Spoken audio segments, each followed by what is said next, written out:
এমন করে কেউ পাল্টি খেতে পারে, সেটাকেও ঘুণাক্ষরে টের পাননি তদারকি সরকারের তরফে আন্তর্জাতিক অপরাধ ট্রাইব্যুনালে, যেখানে একেবারে হাসিনার জন্য আইনজীবী হিসেবে নিয়োগ করা হয়েছিল আমির হোসেনকে।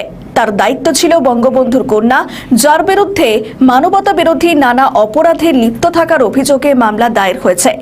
গায়ে মামলা চাপিয়ে আদালতে তার হয়ে ওই মামলার সওয়াল করা। আর তিনিই বলছেন ধর্মাবতার, হাসিনাকে মুক্তি দিন, উনি কোনো অপরাধ করেননি। শুনতে কেমন কেমন লাগলেও এটাই হয়েছে।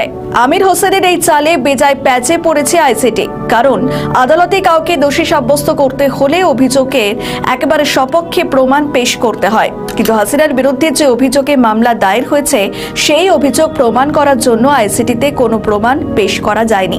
সুতরাং টেকনিক্যালি তার এই দাবি আইনের দৃষ্টিভঙ্গিতে যুক্তিযুক্ত। সেই সঙ্গে এটাও জানিয়ে দেওয়া ভালো যে হাসিনা বা তার দলের তরফ থেকে আদালতে মামলা লড়ার জন্য আমির হোসেনকে নিয়োগ করা হয়নি, তাকে নিয়োগ করেছে তদারকি সরকার। কি বলেছেন আমির হোসেন?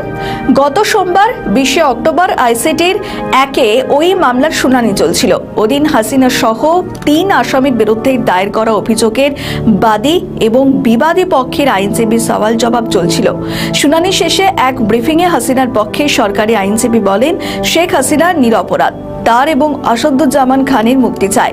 কেন তিনি এই দুয়ের মুক্তি চেয়েছে সেটাও দ্ব্যর্থহীন ভাষায় জানিয়ে দিয়েছেন। আমির হোসেন বলেন, হাসিনার বিরুদ্ধে যেসব অভিযোগ আনা হয়েছে সেগুলি ঠিক নয়। এছাড়াও এই অভিযোগের প্রেক্ষিতে যেসব সাক্ষ্য প্রমাণ এসেছে তা দিয়ে অভিযোগের ওপর সিলমোহর দেওয়া হয় না।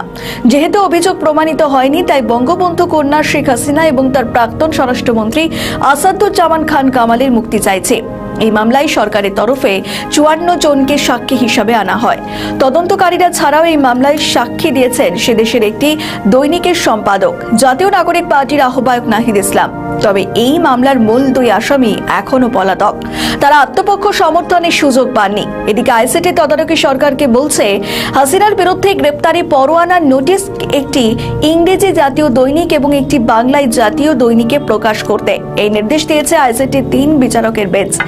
3 বিচারক হলেন আইসিটির চেয়ারম্যান বিচারক মোহাম্মদ গোলাম মর্তুজা মজুমদার, বিচারক সাফিউল আলম মাহমুদ এবং অন্যদিকে অবসরপ্রাপ্ত জেলা ও দায়রা আদালতের বিচারক মোহাম্মদ মহিদুল হক ইনাম চৌধুরী। এই মামলার পরবর্তী শুনানি হবে আগামী 20 নভেম্বর। অপরদিকে মানবতা বিরোধী অপরাধের পৃথক 3 মামলার আসামি 15 কর্মকর্তাকে আন্তর্জাতিক অপরাধ ট্রাইব্যুনাল থেকে নিয়ে যাওয়া হয়েছে।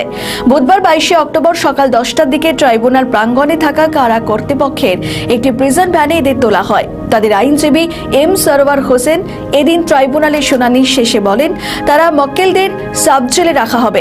গত 11 অক্টোবর বাংলাদেশ সেনাবাহিনীর পক্ষ থেকে বলা হয় 15 জন কর্মকর্তাকে সেনা হেফাজতে নেওয়া হয়েছে। তাদের মধ্যে একজন কর্মকর্তা অবসর প্রস্তুতিমূলক ছুটিতে রয়েছেন।